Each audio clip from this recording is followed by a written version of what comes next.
Hello అండి. కథా ప్రేమికులందరికీ మీ లక్ష్మీ శ్రీనివాస్ నమస్సుమాంజలి. Lakshmi Srinivas the story teller కథా కాలక్షేపానికి అందరికీ స్వాగతం, సుస్వాగతం. ఈ కథ విన్నాక మీకు నచ్చినట్లయితే మన ఛానల్లో ఇంకా చాలా మంచి కథలు, నావెల్స్ చాలా ఉన్నాయండి. ఒక్కసారి విని మీకు నచ్చినట్లయితే తప్పకుండా మన ఛానల్ సబ్స్క్రైబ్ చేసుకొని మన కథలను లైక్ చేయండి. అండ్ ఆల్సో నా రీడింగ్కి ఏమైనా సజెషన్స్ ఇవ్వాలనుకుంటే కమెంట్ సెక్షన్లో నాతో ఇంటరాక్ట్ అవ్వండి. ఓకేనా? ఈరోజు ప్రారంభించబోయే నవల పేరు ఈనాటి శకుంతల. రాసిన వారు డాక్టర్ సి ఆనందరామన్ గారు. నా మాటల్లో పూర్తి నవలను వినిద్దాం.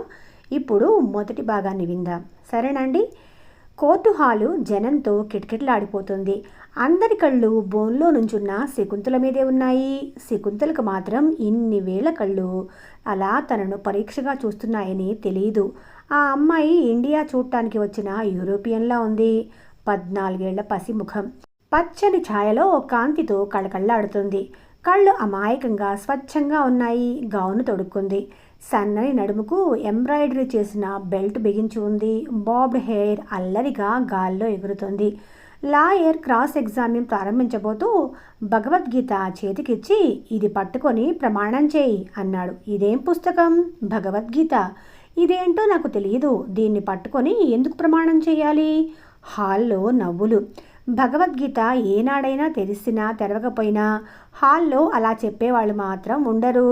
ఇది హిందువులకు పరమ పవిత్రమైన గ్రంథం. ఇది పట్టుకొని ప్రమాణం చేసి అబద్ధమాడితే పాపం వస్తుంది. పాపం అంటే? హాల్లో నవ్వులు.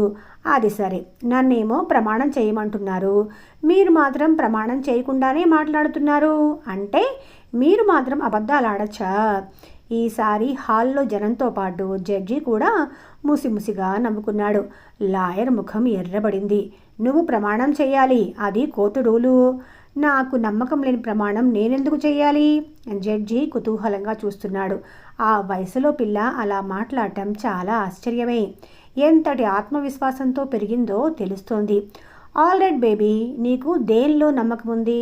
మా అమ్మలో. సరే, అబద్ధమాడినని మీ అమ్మగారి మీద ప్రమాణం చేయి. శకుంతల ముఖం కొద్దిగా ముడుచుకుంది.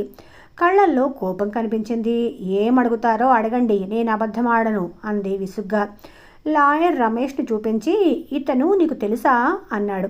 తెలుసు. ఎవరు? ఒట్టి రోగ్. కోర్టు హాల్లో నవ్వులు. అని నీకెవరు చెప్పారు? నేనే తెలుసుకున్నాను. ఎలాగా? మా అమ్మ మంచిది కాదన్నాడు. రోగ్ కాకపోతే అలా ఎందుకంటాడు? ఈసారి జనం నవ్వలేదు. శకుంతలని ఆశ్చర్యంగా జాలిగా చూస్తున్నారు. ఇతడు మీ డాడీయా? వీ డాడీ కాదు, రమేష్. మా డాడీ శ్రీధర్ శర్మ, నేను శకుంతల శర్మ. కాదు, మీ డాడీ రమేష్. మీ అమ్మ రమేష్ను మోసం చేసి శ్రీధర్ శర్మ దగ్గరకు వచ్చింది. యూ కోపంగాని అంతలో చేతులు ముఖానికి కప్పుకొని ఏడవసాగింది శకుంతల. శ్రీధర్ శర్మ తరపున లాయర్ లేచి సాక్షిని అలా ఇబ్బంది పెట్టడానికి తన అబ్జెక్షన్ ప్రకటించాడు. జడ్జి ఆ అబ్జెక్షన్ సస్టైన్ చేశాడు. రమేష్ తరపు లాయర్ ఏదో అపరాధం చేసిన వాళ్ళగా సిగ్గుపడి ఐఎమ్ సారీ బేబీ, ఈ ఒక్క ప్రశ్నకి సమాధానం చెప్పు అన్నాడు. శకుంతల కళ్ళు తుడుచుకొని రోషంగా చూస్తూ నిలబడింది. ఇతడు నీకు తెలుసా? రమేష్ను చూపిస్తూ అడిగాడు. తెలుసు. ఎలా తెలుసు? మా ఇంటికి వచ్చేవాడు. ఎందుకు? అమ్మతో మాట్లాడాలని. ఏం మాట్లాడేవాడు? అది నాకు తెలీదు. ఇతడు రాగానే అమ్మ నన్ను చదువుకోమనో ఆడుకోమనో పంపించేది. అప్పుడు శ్రీధర్ శర్మ, అదే మీ డాడీ ఉండేవాళ్ళ? నో, అతడు మధ్యాహ్నమే వచ్చేవాడు. అప్పుడు మా డాడీ ఉండరు. రమేష్ లాయర్ జడ్జి వంగ తిరిగి దట్స్ ఆల్ యువర్ ఆనర్ అన్నాడు. శకుంతల బోన్లో నుంచి బయటపడి డాడీ అంటూ తిన్నగా శ్రీధర్ శర్మ దగ్గరికే వచ్చింది. శర్మ ఒక చేత్తో శకుంతలని తనకు దగ్గరగా అలుముకున్నాడు. బుజ్జగిస్తున్నట్లుగా అతడి ముఖంలో ఆవేదన అణుచుకోవటానికి చేస్తున్న ప్రయత్నం కనిపిస్తోంది. కొన్ని వేల కళ్ళు తనను ఎలా చూస్తున్నాయో అతడికి బాగా అర్థమవుతుంది. లజ్జతో అతడి ముఖం కందిపోతుంది. శకుంతల చుట్టూ చేయి పట్టి బయటకు నడిపించుకుంటూ వచ్చాడు. అక్కడ రమేష్ ఉన్నాడు. ముఖం వికృతంగా పెట్టి, శకుంతల, ఇతడు నీకు తండ్రి కాదు. పరాయి మగవాణ్ణి అలా అనుకొని నడవకూడదు అన్నాడు. శకుంతల బిత్తరపోయి డాడీ, ఇతడేం మాట్లాడుతున్నాడు అంది. శ్రీధర్కి మనసు రగిలిపోతుంది. రమేష్కి వినిపించేలాగా, మానవ సమాజంలో ఇంత నాగరికత పెరగటానికి ముందు మనుష్యులు ఆటవికుల్లా జీవించేవారు. ఇతడా ఆటవికుల భాష మాట్లాడుతున్నాడు అన్నాడు. ఓ, కానీ ఇతడు నేను జాగ్రఫీ బుక్లో చూసిన ఆటవికుడు బొమ్మలాంటోడా? ఈ సమాజంలో పైకి మనలా కనిపించే ఆటవికులు చాలామందే ఉన్నారమ్మా. ఓ గాడ్, అయితే కష్టం కదూ? చాలా కష్టం. అందుకే మనం జాగ్రత్తగా ఉండాలి. రామ్మా. శకుంతలను నడిపించుకుంటూ తీసుకొని పోయి తన కారులో కూర్చోబెట్టుకుని కారు స్టార్ట్ చేశాడు. రమేష్ పళ్ళు నూరుకున్నాడు. విమల మంచంలో పడుకొని ఉంది. అందమైన ఆమె ముఖం వడలిపోయింది. కళ్ళు అలసటగా ఉన్నాయి. ఆ మంచం పక్కనే ఒక కుర్చీలో కూర్చొని ఉన్నాడు రాజు. రాజు చెయ్యి విమల చేతిలో ఉంది. రాజు, నాకు ఒక్క మాట ఇయ్యి. ఏ పరిస్థితుల్లోనూ శకుంతల్ని వదలను అని మాట ఇయ్యి ఆరాటంతో అడుగుతుంది విమల. ఆ సమయంలో గదిలోకి వచ్చిన శకుంతల పకపక నవ్వసాగింది. విమల ముద్దుగా మందలిస్తూ, ఏ పిచ్చి, ఎందుకలా నవ్వుతావు అంది. శకుంతల వచ్చి తల్లి పక్కన కూర్చొని, నేను కాదు, నువ్వే పిచ్చి, లేకపోతే నన్ను వదలొద్దని రాజును బతిమాటం ఏంటి అంది. ఏం, రాజు నిన్ను వదలడని అంత విశ్వాసమా? అదేం కాదు, ఈ రాజుగారు ఎప్పటికప్పుడు నన్ను వదిలి పారిపోవాలనే చూస్తారు. కానీ ఈయన్ని బ్రతిమలాడుకోనక్కర్లేదు. అత్తయ్యతో ఒక్క మాట చెప్తే చాలు, ఎక్కడున్నా చెవి మెలిపెట్టి నా దగ్గరకు తీసుకొస్తుంది. రాజు, ఆ రోజు పిక్నిక్కి పారిపోదామనుకున్న సంగతి గుర్తుందా? శకుంతల మళ్ళీ నవ్వసాగింది. రాజు ముఖం ఎర్రపడింది. ఆనాటి సంగతి అతనికి బాగా గుర్తుంది. అతడు తన స్నేహితులతో పిక్నిక్కి వెళ్దామనుకున్నాడు. శకుంతల తను వస్తానంది. మేమంతా మగవాళ్ళం, నువ్వు రావటం బాగుండదు అన్నాడతను. అయితే నువ్వు మానయ్యి అంది శకుంతల. తను ఒప్పుకోలేదు. శకుంతల తన తల్లి దగ్గర ఫిర్యాదు చేసింది. తల్లి వచ్చి, రాక రాక శకుంతల మన ఇంటికి వస్తే ఇప్పుడు ఎక్కడికో పోతానంటావేంట్రా, మానయ్యి అంది. తను ఏది కోరితే అది చేస్తూ తన కోసం బతుకుతూ ఉన్న తల్లి మాట కాదనలేడు. శకుంతల చప్పట్లు కొడుతూ నవ్వింది. ఆ నవ్వులో తను ఉండిపోయాడన్న సంతోషం కంటే మాట నెగ్గింది అన్న విజయగర్వమే ఉంది. శకుంతల్లో ఈ అహంకార రేఖ తను సహించలేడు. ఆ తర్వాత విధి లేక ఇంట్లో ఉండిపోయినా శకుంతల మీద కోపంతోనే ఉన్నాడు. కానీ శకుంతల ఆ కోపం నిలవనీయలేదు. అదే శకుంతలలో గొప్పతనం. కొద్దిగా ప్రేమిస్తుంది, పసిపిల్లలాగా అల్లరి చేస్తుంది. విమల అంతా అర్థం చేసుకొని ఊరుకో అని కసిరింది శకుంతలని. శకుంతల మూతి ముడుచుకొని, నీకంత కష్టంగా ఉంటే వెళ్ళిపోతాలే అని తపతప అడుగులేసుకుంటూ వెళ్ళిపోయింది. విమల ఒక నిట్టూర్పు విడిచి, చూడు రాజు, శకుంతలలో మొండితనం ఎంత ఉందో పసితనం అంత ఉంది. కానీ నిన్ను మాత్రం వెర్రిగా ప్రేమిస్తుంది. దాని భారం నీదే అంది. రాజు ప్రశాంతంగా, నువ్వు దిగులు పడకత్తయ్యా, శకుంతల జీవితం సుఖప్రదమయ్యేలాగా నేను చూస్తాను అన్నాడు. విమల గతుక్కుమంది. శకుంతల్ని నేను పెళ్లి చేసుకుంటాను అననందుకు నిరాశగా ఒక్క నిట్టూర్పు విడిచింది. రాజు అర్థం చేసుకొని నవ్వుతూ, శకుంతల నన్ను పెళ్లి చేసుకోవాలి అనుకుంటే అది నా అదృష్టం అనుకుంటాను. అలా కాక మరెవరినైనా చేసుకోవాలి అనుకుంటే ఈ వాగ్దానాలతో ఆమెని బంధించను. శకుంతల ఇంకా పెళ్లి గురించి ఆలోచించడం చేతగాని పసిపిల్లత్తయ్య. నాకు చేతనైనంత వరకు తన సంతోషం కోసమే ప్రయత్నిస్తాను. ఏ ఆపద రానియను అన్నాడు. విమల ఆప్యాయంగా రాజు చెయ్యి నొక్కింది. శ్రీధర్ శర్మ లోపలికి రావటం చూసి రాజు అక్కడి నుంచి వెళ్ళిపోయాడు. విమల శ్రీధర్ వంక చూసి ఆ కళ్ళల్లో కనపడుతున్న భావానికి కళ్ళు వాల్చుకుంది. ఏదో దుర్భర విషాదాన్ని అంచుకుంటున్నాయి ఆ కళ్ళు. అంచేత మనసులో మెదిలే ప్రశ్న, కోర్టులో ఏమైంది అని అడగలేకపోయింది. శ్రీధర్ శర్మ యథాలాపంగా మాట్లాడటానికి ప్రయత్నిస్తూ, నీ ఒంట్లో ఎలా ఉంది అన్నాడు.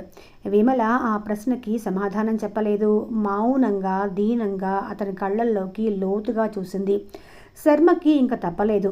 విమల, రమేష్ మన ఇంటికి వచ్చేవాడా నేను లేనప్పుడు? అనారోగ్యంగా ఉన్న విమల ముఖం పూర్తిగా కళావిహీనమైపోయింది. అవును, మరి నాకెందుకు చెప్పలేదు? నా జీవితంలో పీడకల్లాంటి ఆ మనిషిని గురించి మన మధ్య చర్చలెందుకని చెప్పలేదు. స్వచ్ఛంగా నవ్వుతూ ఆప్యాయంగా మాట్లాడే మీ ముందు ఆ మనిషి పేరెత్తలేక చెప్పలేదు. అవాంఛనీయమైన ఆ విషయాలతో మీ మనసుని కలవరపరచడం ఎందుకని చెప్పలేదు. నేనేమీ తప్పు చేయటం లేదన్న ధైర్యంతో, మీకే విధమైన ద్రోహము తలపెట్టలేదన్న ఆత్మవిశ్వాసంతో ఈ క్షుద్రమైన విషయాన్ని మీ దృష్టిలోకి తేలేదు. కానీ ఆ క్షుద్ర విషయమే ఇప్పుడు మన పీకల మీదకు తీసుకొచ్చింది. ఇప్పటి వరకు శకుంతలని కోర్టులో హాజరుపరచకుండా చూడగలిగాను.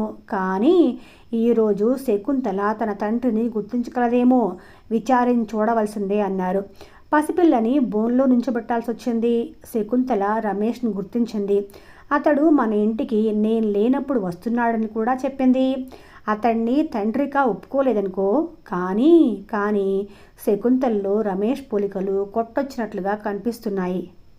విమల మాట్లాడలేదు. ఆమె కళ్ళ నుండి కన్నీరు కురవసాగింది. శర్మ ఆప్యాయంగా ఆమె కన్నీరు తుడిచాడు. ధైర్యం చెబుతున్నట్లుగా భుజం తట్టాడు. దిగులు పడకు, శకుంతలను అతడికి అప్పగించను. శకుంతలలో రమేష్ పోలికలు కొట్టొచ్చినట్లు కనిపిస్తున్నాయి అన్న మాటలే విమల మనసులో ప్రతిధ్వనిస్తున్నాయి. ఈ చేదు నిజాన్ని ఆమె కూడా గుర్తించింది. వణుకుతున్న గొంతుకతో, నేనున్నా లేకపోయినా శకుంతలని ఏనాడు వదలరు కదూ అంది. శర్మ చటుక్కున ఆమె నోరు మూసి, నీకు మతిపోతుందా? కొంపతీసి కోర్టు వారిలాగా నువ్వు శకుంతల నా కూతురు కాదు అని అనుమానించడం లేదు కదా అన్నాడు. విమల మనస్సు సంతృప్తిగా నిండిపోయింది. మాట్లాడలేక అతని చేతిని తన తడి కళ్లకు హత్తుకుంది. ఏనాటి అనుబంధం ఇది! ఎంత విశాల హృదయం ఇతంది!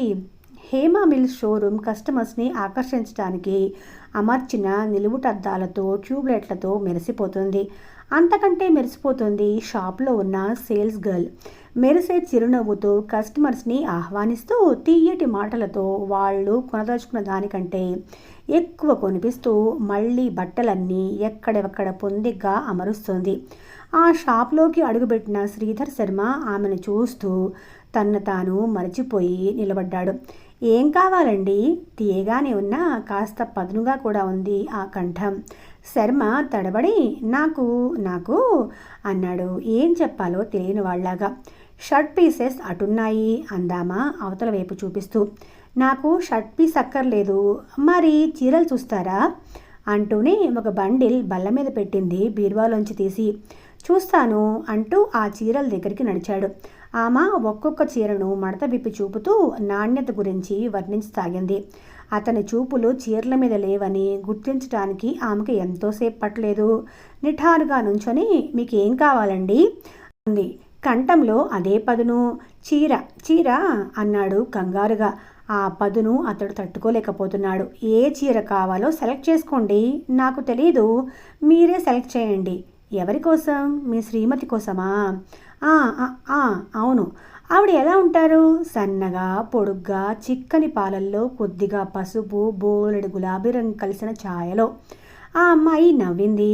నవ్వినప్పుడు బుగ్గన సొట్లు కూడా పడతాయి. చిత్రంగా చూసింది. కళ్ళు మెరుస్తాయి. అప్పుడే ఎదురుగా ఉన్న అద్దంలో ఆమెకు తన ప్రతిబింబం కనిపించింది. అతడు తననే వర్ణిస్తున్నాడు అనే అనుమానం కలిగింది. కంగారు అణుచుకుంటూ తనకు నచ్చిన ఒక చీర తీసి అతడి వైపు తోసి, ఇది తీసుకోండి అంది. అతడు మాట్లాడకుండా తీసుకున్నాడు. అతడు వెళ్ళిపోయాక ఆమె గుండె వేగంగా కొట్టుకుంటుంది. నిలబడలే కూర్చుండిపోయింది. రుమాల్తో ముఖం తుడుచుకొని తనను తాను హెచ్చరించుకొని మళ్ళీ నుంచుంది. వారం తర్వాత అతడు మళ్ళీ వచ్చాడు. ఈసారి ఏ మాత్రం తడబడకుండా, చీరలు చూపించండి అన్నాడు. ఇది కాదు అదని, అది కాదు ఇదని అరగంట పైగా అన్ని చీరలు చూశాడు. అకస్మాత్తుగా, ఇంకా చాలేండి, చూపించనక్కర్లేదు అన్నాడు. ఆమె ఆశ్చర్యంగా అతని వైపు చూస్తూ, అదేం అంది. మీరు చాలా అలసిపోయారు. నుదుటి నిండా చెమట పట్టింది. ఆమె గతుక్కుమంది. సిగ్గుపడి రుమాల్తో నుదురు తుడుచుకొని అంతలోనే గంభీరంగా, ఇది మా వృత్తి, నాకు అలసట ఏం లేదు, ఇంకా ఏం చూపించమంటారో చెప్పండి అంది. అతడు తన ముందున్న గుట్టలోంచి తనకు నచ్చిన చీరలు 3 ఏరి, వీటిల్లో మీకు నచ్చింది ఒకటి ఇవ్వండి అన్నాడు. ఆమె తనకు బాగుందని తోచింది అతను ముందుకు తోసింది. మళ్ళీ వారం అతను మళ్ళీ వచ్చాడు. అప్పటికి అతడు ప్రతి శనివారం వస్తున్నాడని ఆమె గ్రహించింది. అతడు ఎక్కడైనా పనిచేస్తున్నాడేమో, శనివారం హాఫ్ డే కాబోలు అనుకుంది. అతడు మళ్ళీ చీరలు కావాలని వచ్చాడు. ఆమె బండిల్లోని చీరలు తీస్తూ, నేను సెలెక్ట్ చేసినవి మీ శ్రీమతి గారికి బాగున్నాయా అంది. ఏమో, నాకేం తెలుసు? అదేంటి, ఇంతవరకు ఆవిడ వాటిని కట్టుకోలేదు. అవే కట్టుకోపోతే మళ్ళీ వచ్చారెందుకు? ఎప్పుడో ఒకప్పుడు కట్టుకోకపోతుందా అనే ఆశతో. ఆమెకు అతడు కావాలని తనతో మాట్లాడటానికి తమ షాప్కి వస్తున్నాడేమో అనే అనుమానం కలిగింది. కోపం వచ్చింది. కావాలని అతి ఖరీదైన చీర తీసి అతని ముందుకు తోసి, ఇది తీసుకోండి అంది. తీసుకొని బిల్ చెల్లించి వెళ్ళిపోయాడు. పోతూ పోతూ ఒక్కసారి తిరిగి చూశాడు. ఆ కళ్ళు నవ్వుతున్నట్లున్నాయి. తర్వాత శనివారం అతడు రాలేదు. ఆమెకేదో వెలితిగా మనసుకి చిరాకు కలిగింది. తనకు తెలియకుండా తాను అతని రాక్ కోసం ఎంతగా ఎదురు చూస్తుందో అర్థమైంది.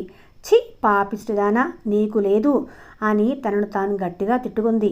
అయినా కళ్ళు గుమ్మం వైపు పరుగులు తీస్తూనే ఉన్నాయి.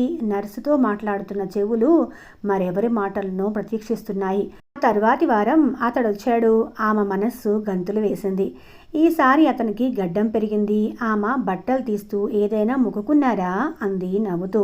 అతడు కూడా నవ్వుతూ, మొక్కు కాదు, బ్లేడ్లు కొనటానికి డబ్బులు లేవు అన్నాడు. ఆమె నిర్ఘాంతపోయింది. కొంతసేపు మాట్లాడలేకపోయింది. బ్లేడు కొనటానికే డబ్బులు లేకపోతే ఇంత ఖరీదైన చీర ఎలా కొంటున్నారు? అతడు కొద్దిగా తటపటాయించి, ఈ షాప్కి రాకుండా ఉండవలసింది అన్నాడు. ఆమె అనుమానమే నిజమైంది. ఆమెకి ఆనందం కంటే దుఃఖం కలిగింది. తల వంచి లో స్వరంతో, ఈసారి మీకు నచ్చే చీరలు లేవు, వెళ్ళండి అంది. అతడు ఏదో అనబోయాడు.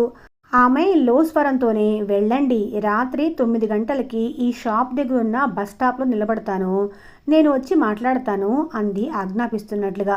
అతడు వెళ్ళిపోయాడు. 8 అయ్యాక షాప్ క్లోజ్ చేసి అన్నీ ఎక్కడెక్కడ సర్ది సేల్స్ గర్ల్గా షాప్ వాళ్ళిచ్చిన చీర ప్రైవేట్ రూమ్లో మార్చుకొని తన చీర కట్టుకొని మిగిలిన వర్కర్స్తో బయటకు వచ్చింది. అంతా ఎవరి దారిన వాళ్ళు వెళ్ళిపోయారు. ఆమె బస్ స్టాప్కి వచ్చింది. అతడు వెయిట్ చేస్తున్నాడు. ఇంకా నా కోసం చూస్తున్నారా? ఈరోజు మీరు ఉండమన్నారనే కాదు, రోజు ఈ బస్ స్టాప్లో మీరు వెళ్ళే వరకు నిలబడే ఉంటున్నాను. ఒక్కనాడు మీరు నన్ను చూసేవారు కాదు, అందుకే మళ్ళీ షాప్కే వచ్చేవాణ్ణి. ఆమెకు అర్థమైంది. ఆలోచనలో పడింది. ఒక నిర్ణయానికి వచ్చింది. మీరు మా ఇంటికి వస్తారా? అతని ముఖం వికసించింది. అంతకంటే అదృష్టమా? నేను మీ పెద్దవాళ్లతో మాట్లాడాలి అని అనుకుంటున్నాను. ఆమె మనసులో ఏదో చేదుగా కదిలింది. కళ్ళల్లో మబ్బులు కమ్మాయి. మీ పేరు అడిగాడతడు. విమల. చక్కని పేరు, మీకు తగినట్లుగా ఉంది. ఆమె అదొక మాదిరిగా నవ్వింది. బస్సు వచ్చింది. ఇద్దరు ఎక్కారు. దిగాల్సిన స్థానంలో దిగాక అతడు, ఆటో మాట్లాడినా అన్నాడు. ఆమె నవ్వి, వద్దు, ఆ డబ్బుతో మీ గెడ్డం చేసుకోండి, ముందు మా ఇంటికి నడిచిపోవచ్చు అంది. ఇద్దరూ నడిచి విమల ఇల్లు చేరుకున్నారు.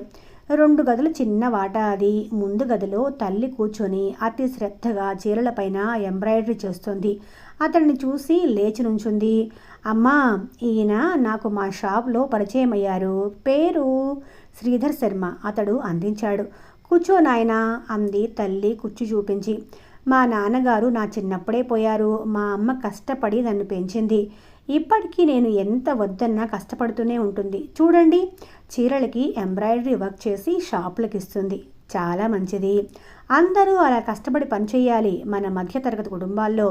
విమల గొంతు విని ఆ గదిలోనే మంచంలోనే పడుకున్న 3 ఏళ్ల పాప లేచి అమ్మా అంటూ ఆమెని కౌగలించుకుంది. విమల ఆప్యాయంగా పాపనెత్తుకొని, నా కూతురు శకుంతల అని పరిచయం చేసింది. శ్రీధర్ శర్మ ముఖం పాలిపోయింది. దెబ్బతిన్న స్వరంతో, నన్ను క్షమించండి, మీకు పెళ్లి కాలేదు అనుకున్నాను అన్నాడు. మీ ఊహ కరెక్టే, పెళ్లి కాలేదు. శర్మ తెల్లబోయి చూశాడు. ఇప్పుడు చెప్పండి, నా పేరు నాకు తగిందేనా? జాలిగా నవ్వుతూ అడిగింది. శర్మ మాట్లాడకుండా లేచిపోయాడు. తల్లి కుట్టు పని చేతులోకి తీసుకుంది. రాత్రి 9 గంటల సమయం. బస్టాప్లో నుంచొని పరిసరాలు ఒక్కసారి కలయి చూసింది విమల.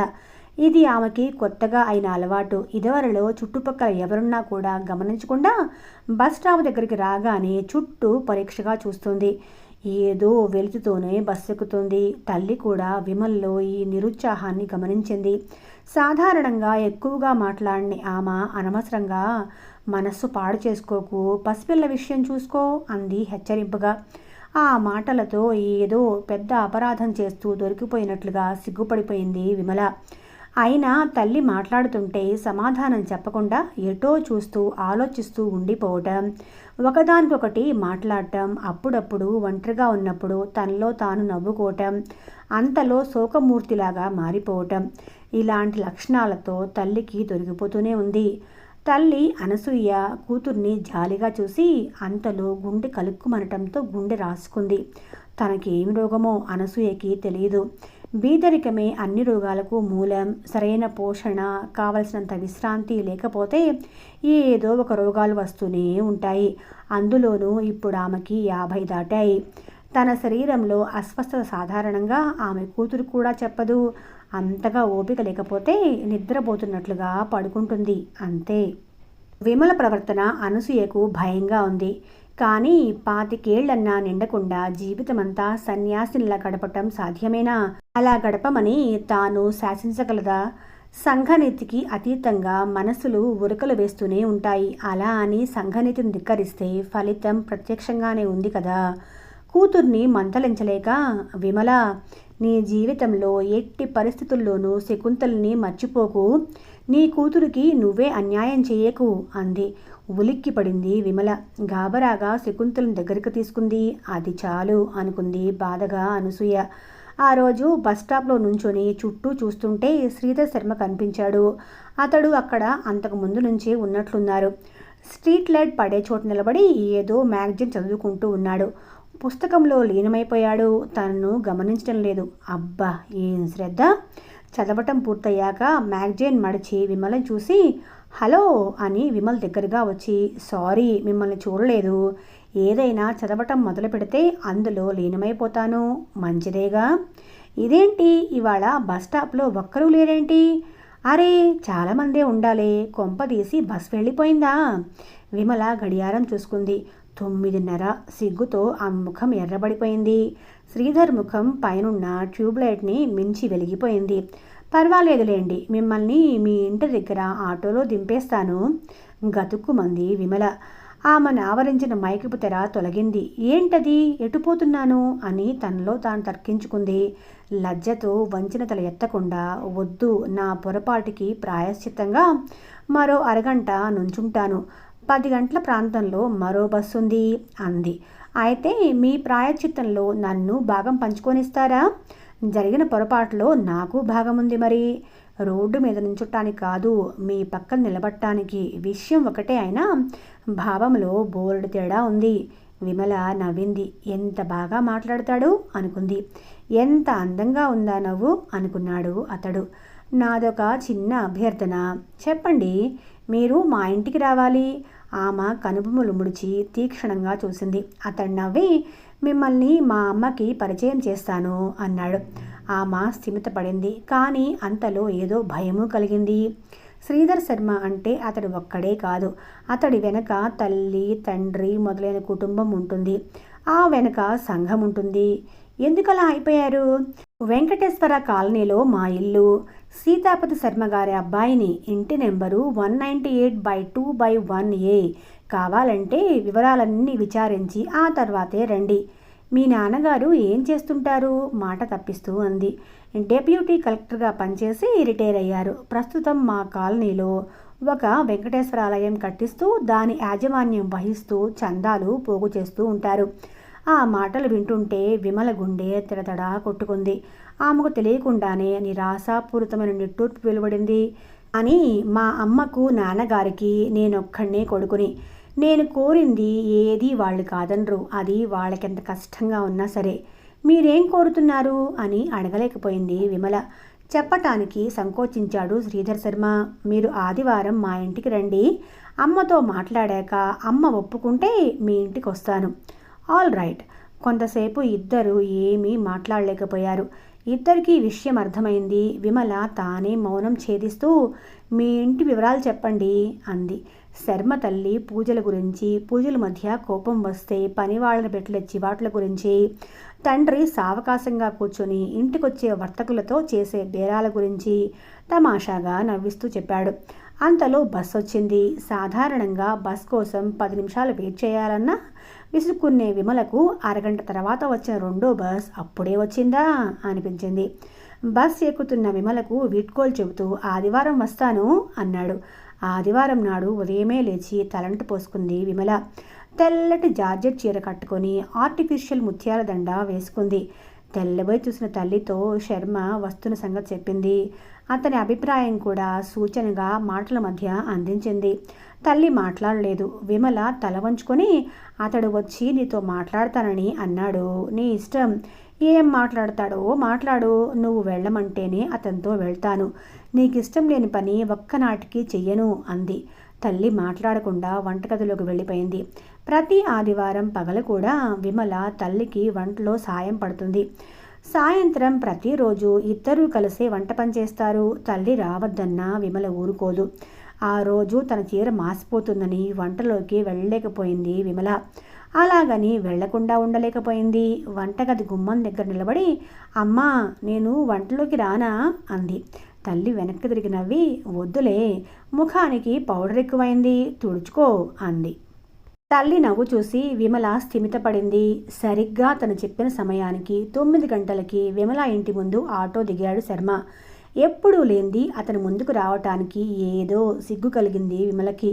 ఇంతలో ఓ అనుకోని సంఘటన జరిగింది. శర్మను చూడగానే శకుంతల డాడీ అంటూ వెళ్ళి అతడి కాళ్ళు చుట్టుకుంది. అతడు ఒక్క నిమిషం కంగారు పడి సర్దుకొని శకుంతలని ఎత్తుకొని ముద్దు పెట్టుకున్నాడు. విమల పాలిపోయిన ముఖంతో అక్కడికొచ్చి శకు దిగు, తప్పు కదూ అంది. శకుంతల బిక్కముఖం వేసింది. శర్మ పాపను బుజ్జగిస్తూ పర్వాలేదమ్మా, తప్పులేదు అన్నాడు. తను తెచ్చిన బిస్కెట్ ప్యాకెట్ ఇచ్చి కిందకి పంపాడు. విమల సంజాయిషి ఇస్తున్నట్లుగా దీనికి ఇప్పుడే మాటలు వస్తున్నాయి. ఇంటి వాళ్ళ పిల్లల్ని చూసి డాడీ అనే మాట నేర్చుకుంది. మొన్నంతా డాడీ డాడీ అని అంటుంటే ఆ మాట వినలేక మీ డాడీ ఇక్కడ లేరు, ఆ మాట అనకు అన్నాను. పిలు అంది. అంతే అనగలదు అది. ఏం చెప్పాలో తెలియక రేపొస్తారు అన్నాను. దాని పసి మనసుకు ఆ మాట ఇంత బాగా గుర్తుంటుంది అనుకోలేదు. 2 రోజులైంది కదా, మర్చిపోయి ఉంటుందా అనుకున్నాను. మిమ్మల్ని చూసి డాడీ అనుకుంది, క్షమించండి అంది. క్షమాపణలు దేనికి? బేబీ అలా అనుకోవటం నాకు సంతోషమే అర్థవంతంగా నవ్వుతూ అన్నాడు. విమల ముఖంలో సంతోషం, భయం ఒక్కసారి కనిపించాయి. అమ్మని పిలుస్తాను అని లోపలికొచ్చింది. అనసూయమ్మ బయటకొచ్చింది. తనను చూసి లేవబోతున్న శర్మని కూర్చోబాబు అంది.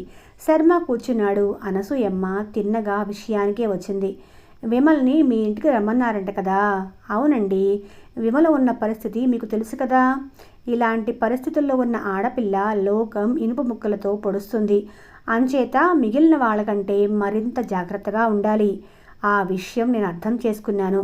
విమల్ని మీ ఇంటికి రమ్మనటంలో మీ ఉద్దేశం ఏమిటి చెప్పండి స్పష్టంగా అడిగింది. ఏముంది, విమల్ని నేను పెళ్లి చేసుకోవాలి అనుకుంటున్నాను. అదేదో సామాన్యమైన విషయం అన్నట్లుగా మామూలుగా అన్నాడు. అనసూయ ముఖంలో చాలా రోజుల తర్వాత వికాసం కనిపించింది. కానీ ఆమె మనసులో ఎన్నో సంకోచాలు. మీ అమ్మ నాన్నగారు ఒప్పుకుంటారా? ఒప్పుకుంటారు. వాళ్ళిద్దరూ నేను పెళ్లి చేసుకుంటే చాలు అని ఎదురు చూస్తున్నారు. విమల కులం గోత్రం ఏమీ అడగరా? అడుగుతారు. ఏమని చెప్తారు? మీరు చెప్పిందే చెప్తాను. అయితే విమల తల్లి బ్రాహ్మిణి, తండ్రి కోమటి. ఒక్క గుడక మింగాడు శర్మ. అంతలో సర్దుకున్నాడు. పర్వాలేదు, అవన్నీ నేను చెప్పి ఒప్పించుకుంటాను. మరో ముఖ్యమైన విషయం ఉంది. శకుంతల. దీనికి శర్మ వెంటనే సమాధానం చెప్పలేకపోయాడు. క్షమించండి, ఈ విషయం మాత్రం పెద్దవాళ్ళకి వెంటనే చెప్పలేను. నెమ్మదిగా చెప్తాను. ముందు పెళ్ళైపోనియండి. ఆ తర్వాత శకుంతలను ఏదో విధంగా మా దగ్గరికి తీసుకొని పోతాను. అనసూయమ్మ తలదించుకుంది. దయనీయమైన స్వరంతో నేను అర్థం చేసుకోగలను బాబు. శకుంతల్ని నా దగ్గరే ఉంచుకునేదాన్ని, కానీ నా ఆరోగ్యం అని ఆగిపోయింది. అప్పటి వరకు లోపల నుండి ఈ సంభాషణ అంతా జాగ్రత్తగా వింటున్న విమల వెంటనే బయటకొచ్చేసి తల చేయి పట్టుకొని నీ నీ ఆరోగ్యం ఎలా ఉందమ్మా? బాగానే ఉన్నావుగా అంది. బాగానే ఉన్నాను. శకుంతల బాధ్యత స్వీకరించేటంతకాలం బ్రతికి ఉంటానో ఉండనో అని అలా అన్నాను. అంతే విమల. శర్మగారు చాలా మంచివారిలా ఉన్నారు. వాళ్ళ ఇంటికి వెళ్ళిరా, జాగ్రత్తగా మసులుకో. విమల తల ఊపింది గాని ఆమెకు ఉదయం కలిగిన ఉత్సాహం చాలా వరకు తగ్గిపోయింది. అటు తల్లి ఇటు శకుంతల వీళ్లను వదిలి తన సుఖం తాను చూసుకోగలదా? అనసూయకు శర్మకు కాఫీ పలహారం అందించింది. అతడు బాగుందని మెచ్చుకున్నాడు. ఆ తర్వాత శకుంతలకు టాటా చెప్పి తల్లితో వెళ్ళొస్తానని చెప్పి శర్మతో బయలుదేరింది విమల. ఆటో పిలవనా అన్నాడు శర్మ. వద్దు, కొంచెం దూరం నడుద్దాం, నేను మీతో మాట్లాడాలి అంది. సరే మాట్లాడండి, అది నాకు చాలా ఇష్టం. మీకు శకుంతల గురించి, అదే నేను ఎలా తల్లినయ్యానో తెలుసుకోవాలని లేదా? అందులో తెలుసుకోవటానికి ఏముంది? ఏదో పొరపాటు జరిగి ఉంటుంది, నమ్మి మోసపోయి ఉంటారు. పాత కథేగా. అవును, యుగ యుగాల నాటి కథ. కొత్తదనం. నేను శకుంతలని ఈ అనాథ శరణాలయంలోనూ వదిలేయకుండా పెంచుకోవటంలోనే ఈ ఆత్మస్థైర్యం నాకు ఇష్టమే. కానీ నా పూర్వ ప్రణయగాథ మిమ్మల్ని బాధించదా? నడుస్తున్నవాడు ఆగిపోయాడు శర్మ. కొన్ని ప్రశ్నలకు నిర్భయంగా నిజాలు చెప్పండి. మీ వెనకటి ప్రియుణ్ణి, సారీ శకుంతల తండ్రిని పూర్తిగా మర్చిపోయారా? ఎలా మర్చిపోతాను? అంటే నా జన్మలో ఎన్నటికీ మర్చిపోలేనంతగా అతన్ని ద్వేషిస్తున్నాను. అదే. మరొకటి, అతడు తిరిగి మీ జీవితంలోకి ప్రవేశించే ఆస్కారం ఉందా? ఏ ముఖం పెట్టుకుని వస్తాడు? ఎప్పటికీ రాడు. వచ్చినా అతడి ముఖాన పేడ నీళ్లు చల్లి బయటికి పంపుతాను, కానీ లోపలికి మాత్రం రానియను. That's all right. ఇక మీ పాత కథ గురించి మనిద్దరిలో ఎవ్వరమూ తలుచుకోనక్కర్లేదు. ఒక్క మాట చెప్తాను, నేను బలహీనరాలై అతడికి లొంగిపోలేదు. వాడు ఈ మాత్రం నమ్మకం లేకపోతే ఇక ప్రేమకు అర్థమేంటి అని నిష్ఠూరంగా మాట్లాడాడు. అప్పుడు అతనికి కోపం వస్తుందనే భయంతో, అతడికి కోపం తెప్పించలేని బలహీనతలో, లీవ్ ఇట్. నేను మిమ్మల్ని బాగా అర్థం చేసుకున్నాకే ఈ నిర్ణయానికి వచ్చాను. దగ్గర 15 రోజులు బస్టాప్లో నుంచున్నా మీరేనాడు నన్ను చూడలేదు. నన్నే కాదు, ఆ పరిసరాల్లో ఎవరిని చూసేవారు కాదు. మీ కళ్ళల్లో కల్మషం లేదు, నిర్మలమైన కాంతి ఉంది. మీ మనస్సులో కుసితం లేదు, అది కావాలి నాకు. కొందరు ఆడవాళ్ళని చూస్తుంటాను, వాళ్ళు కన్యలే కావచ్చు, కానీ ఆ కళ్ళల్లో ఎంత చాంచల్యం! విలాసాల పేరిట, హొయల పేరిట ఆ అంతరంగం ఎంత వికృతంగా బయటపడుతూ ఉంటుంది. మీరు ఒక బిడ్డకి తెల్లయ్యారు, అది ప్రకృతి సహజం. ధైర్యంగా మీ మాతృత్వాన్ని అంగీకరించారు. అంత మాత్రాన మిమ్మల్ని ఏదో కళంకం చుట్టుకుందని అనుకోలేను. మీలాంటి వాళ్ళు చాలా కొద్దిమందే ఉంటారు. ఇద్దరూ నవ్వుకున్నారు. కానీ అమ్మ విషయం కూడా నా మనసును స్థిమితంగా ఉండనీయటం లేదు. ఈ వయస్సులో, ఈ దశలో ఆమెను అలా ఒంటరిగా వదిలి నేను మీ ఇంటికి రాగలనా? నేను ఆ విషయం కూడా ఆలోచించాను. ముందు మన పెళ్ళైపోని, ఆ తర్వాత శకుంతలతో పాటు మీ అమ్మను మన ఇంటికి పిలిపించుకునే మార్గం ఆలోచిస్తాను. Thank you. నేను మిమ్మల్ని ఒకటి అడగచ్చా? నిరభ్యంతరంగా. మీరు ఇంతవరకు ఎందుకని పెళ్లి చేసుకోలేదు? నేను చదువుకునే రోజుల్లో ఒక అమ్మాయిని ప్రేమించాను. ఆ అమ్మాయి నన్ను ప్రేమిస్తున్నట్లే ఉంటూ నాకంటే డబ్బున్నవాడిని పెళ్లి చేసుకుంది. ఆడవాళ్ళందరూ మగవాళ్ళు కట్నాలు తీసుకుంటున్నారని గోల పెడతారు, కానీ మీరు కూడా మనిషి కంటే, మనసు కంటే డబ్బు, హోదా ఇవే ప్రధానంగా చూస్తారు. అవును, అది నేను చూస్తున్నాను, ఒప్పుకుంది విమల. ఆ తర్వాత నాకు ఆడవాళ్ళంటేనే విరక్తి కలిగింది. ఎవరిని చేసుకోవాలి అనిపించలేదు. మరి నన్నెందుకు అభిమానించారు? నాలో ఆమె పోలికలున్నాయా? చాచా, నీ కళ్ళల్లో అంతకుముందు నేను ఏ స్త్రీ కళ్ళల్లోనూ చూడని స్వచ్ఛత, అమాయకత్వం కనిపించాయి. ఆ కళ్ళను మళ్ళీ మళ్ళీ చూడాలనిపించి మీ షాప్కి వచ్చేవాణ్ణి. ఆ తర్వాత నిన్ను నా సొంతం చేసుకోవాలని నిర్ణయించుకున్నాను. ఆ నిర్ణయానికి వచ్చాకే నిన్ను బస్టాప్లో పలకరించాను. నేను ఒక విషయం చెప్తే మీరు నమ్ముతారా? నువ్వు అబద్ధం ఆడతావని నేను అనుకోను. ఆ అవసరం నీకు లేదు. ఈ స్థితిలో ఉన్న నాకు ఏదో ఒక ఆధారం దొరికితే చాలని మిమ్మల్ని పెళ్లి చేసుకోవాలని నేను అనుకోవటం లేదు. నేను మిమ్మల్ని ప్రేమించాను. ఆ సంగతి మీరు షాప్కి రావటం మానేశాక తెలిసింది. Thank you. ఇక ఆటో పిలవనా? విమల తలూపింది. మరీ పెద్దది కానీ డాబా ఇల్లు, ముందొక పూలతోట, ఆ తర్వాత చిన్న బాల్కనీ, అందులో 4-5 క్యాన్ చైర్స్. అది దాటాక హాలు, అందులో సోఫాలు, మధ్యలో టీపాయ్, గోడకు ఏవో సీనరీస్, గుమ్మాలకి ప్రింటెడ్ కర్టన్స్. విమల హాల్లోకి రాగానే జేగంట గణగణ మోగింది. విమల ఉలిక్కిపడ్డట్లయి ముందుకు వేయబోయిన అడుగు వెనక్కి తీసుకుంది. శర్మ నవ్వి, భయం లేదు, అమ్మ పూజ ఇప్పుడే ముగిసినట్లయింది. ఇక కాసేపట్లో హాల్లోకి హారతి, ప్రసాదాలు వస్తాయి అన్నాడు. అంతలోనే హారతి పళ్ళెం చేత్తో పట్టుకొని హాల్లోకి వచ్చి మరోసారి గంట గణగణ మోగించింది ఈశ్వరి. ఆ శబ్దం వినగానే బడిగంట విన్న స్కూల్ పిల్లల్లాగా దొడ్లోంచి పని మనిషి, పక్క గదిలోంచి సీతాపతి, ముందు ఇంట్లోంచి 3 చిన్నపిల్లలు అన్ని వైపుల నుండి గుమిగూడారు. ఈశ్వరి విమలను ఆశ్చర్యంగా కళ్ళు పెద్దవి చేసి చూసింది. కానీ ఏమీ మాట్లాడలేదు. హారతి ఇస్తున్నప్పుడు ఆవిడ మాట్లాడదు. అందరూ హారతి అతి భక్తిగా కళ్ళకద్దుకుంటూ ఉంటే తెల్లబోయి నిలబడ్డ విమల నెమ్మదిగా చేత్తో పూడ్చేసరికి తను హారతి భక్తితో కళ్ళకద్దుకుంది. ఆ తర్వాత హారతి పళ్ళెంతో బయటకొచ్చింది. అప్పుడు అడిగింది, శ్రీ, ఈ అమ్మ ఎవర్రా అని. మన కామేశ్వరి లేదు, దాని స్నేహితురాలమ్మా. కామేశ్వరి, నువ్వు పురాణం బాగా చదువుతావని చెప్పిందంట, ఒక్కసారి విందామని వచ్చింది. తెల్లబోయి చూసింది విమల. ఈశ్వరి మాత్రం, ఈశ్వరి స్నేహితురాలు నీకెలా తెలుసు అని అయినా అడగకుండా తన పురాణం వినటానికి ఒకరు అతి శ్రద్ధతో వచ్చినందుకు మురిసిపోతూ, ఏంటో ఏదో చదువుతాను, ఈ రోజుల్లో ఎవరికి కావాలి ఇలాంటివి, అయినా నేను బాగా చదువుతానని అందరూ అంటారనుకో అంది ప్రసాదాలు పంచుతూ. ఇదిగో గౌరీ ప్రసాదం, ఇది లక్ష్మీదేవి ప్రసాదం, ఇది కేశవస్వామి ప్రసాదం, ఇది ఏడుకొండల వెంకన్న ప్రసాదం అని వివరించసాగింది. ఆవిడ భేదమైన భక్తికి నివ్వెరపోతూ నుంచుండిపోయింది విమల. అక్కడున్న మిగిలిన వాళ్ళందరికీ ఆ దేవుళ్ల పేర్లన్నీ తెలుసు. రకరకాల ప్రసాదాలు రుచినే కాక భారంగా కూడా ఉంటాయని తెలుసు. అంచేత ఒక దేవుడి ప్రసాదం చేతిలో పడంగానే కళ్ళకద్దుకొని నోట్లో వేసుకొని మరో ప్రసాదం కోసం చేజాపేవారు. వాళ్ళని చూసి సంకోచపడుతూ విమల కూడా అలాగే చేసింది. ప్రసాదాలు పంచటమయ్యాక అప్పుడు పట్టుబట్ట మార్చుకొని సోఫాలో వచ్చి కూర్చుంది ఈశ్వరి. ఏమిటోనమ్మా, ఈ రోజుల్లో కొంతమందికి పూజలు పునస్కారాలు లేకుండా పోతున్నాయి, కానీ మాకింకా ఆ చాదస్తాలు వదలలేదు.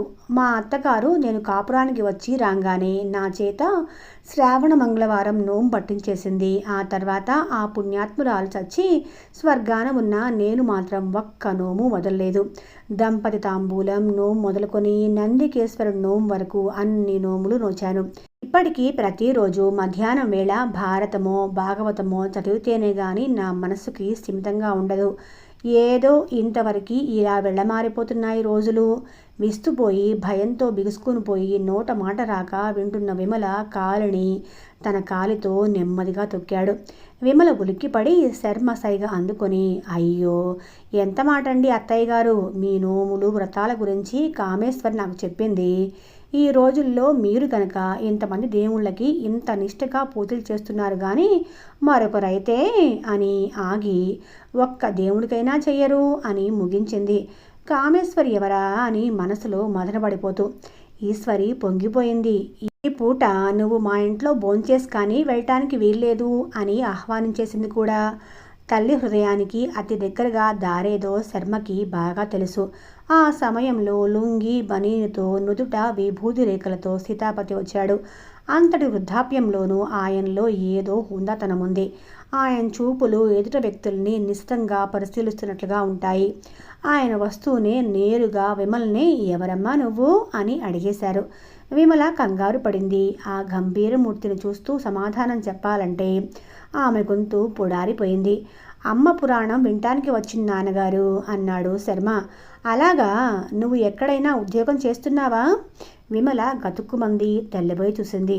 ఆయన నవ్వుతూ, పురాణాలు వినటానికొచ్చే మామూలు ఆడపిల్లలు చేతికి వాచిలు పెట్టుకొని రారు అన్నాడు. విమల భయంగా నవ్వి, అవునండి అంది. ఆయన వెంటనే తన జేబులోంచి టిక్కెట్ల పుస్తకం తీసి, అయితే అమ్మా, నువ్వు మా వెంకటేశ్వర ఆలయ నిర్మాణానికి ఒక టికెట్ కొనాల్సిందే, 10, 5, 2 ఏదైనా సరే అంటూనే 10 రూపాయల టిక్కెట్టు చేత్తో పట్టుకున్నాడు. శర్మ వెంటనే తన జేబులోంచి 10 రూపాయలు తీసి, ఆ టికెట్ ఇలా ఇవ్వండి నాన్నగారు అన్నాడు. ఆయన తెల్లబోయి, నువ్వు కొంటమేంటి అన్నాడు. దానివల్ల వచ్చే పుణ్యఫలం మా ఇద్దరికీ కావాలి.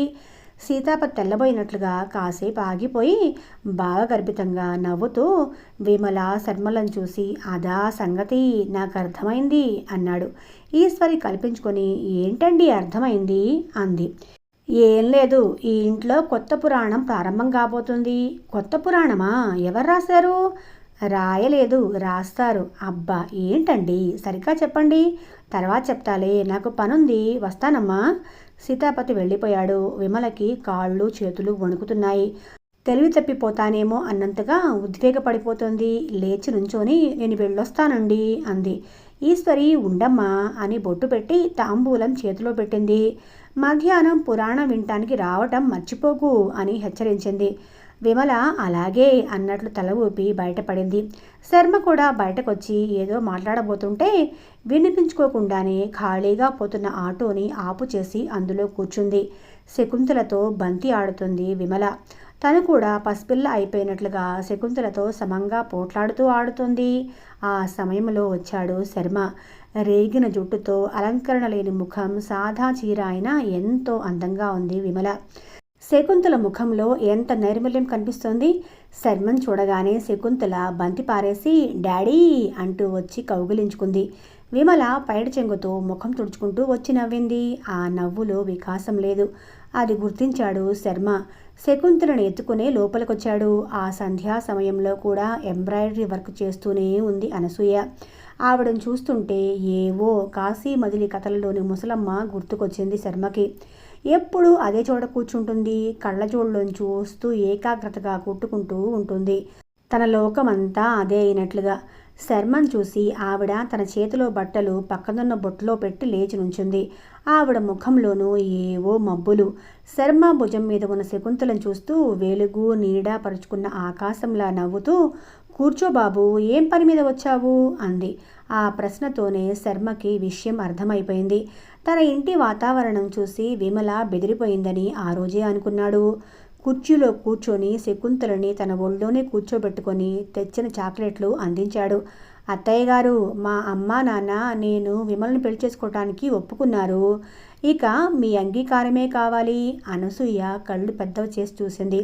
ఆ తర్వాత సాలోచనగా విమలను చూసింది. విమల ముందుకొచ్చి క్షమించండి శర్మగారు, మీ ఇంటి వాతావరణం అర్థమయ్యాక నేనక్కడ ఇమడలేను అనిపిస్తోంది అంది. విమల, నువ్వు మా ఇంటి వాతావరణం పూర్తిగా అర్థం చేసుకోలేదు. మా అమ్మ మనసులో ఎంత మమకారం ఉందో, నాన్నగారి హృదయం ఎంత విశాలమైనదో అర్థం చేసుకోగలిగితే మా ఇంటికి రావటానికి నీకే సంకోచం ఉండేది కాదు. ఈ పై తతంగాలకు భయపడేదానివి కాదు. మనకంటే ఒక తరం ముందు వాళ్ళైన పెద్దవాళ్ల ఆచారాలు అలవాట్లు మనం నీరసించకూడదు. సానుభూతితో అర్థం చేసుకోవాలి. సంఘంలో మార్పు క్రమక్రమంగా వస్తుంది, కానీ ఒక్కసారిగా రాదు. ఆ విషయం గుర్తుంచుకో. వాళ్ళ ఆచార సంప్రదాయాల కంటే ఆ మనస్సుల్లో ఉండే మమకారాలకు విలువ ఇవ్వాలి మనం. విమల మాట్లాడలేదు. శర్మ తన కళ్ళ ముందు లేనప్పుడు తను పెళ్లి మాట తలపెట్టకూడదు అనుకుంది. కానీ శర్మ ఎదుట నుంచొని మాట్లాడుతూ ఉంటే ఆమె మనస్సు మళ్ళీ ఉయ్యాలూగుతుంది. అనసూయ కల్పించుకొని, మీ తల్లిదండ్రులతో అన్ని విషయాలు చెప్పావా బాబు అంది.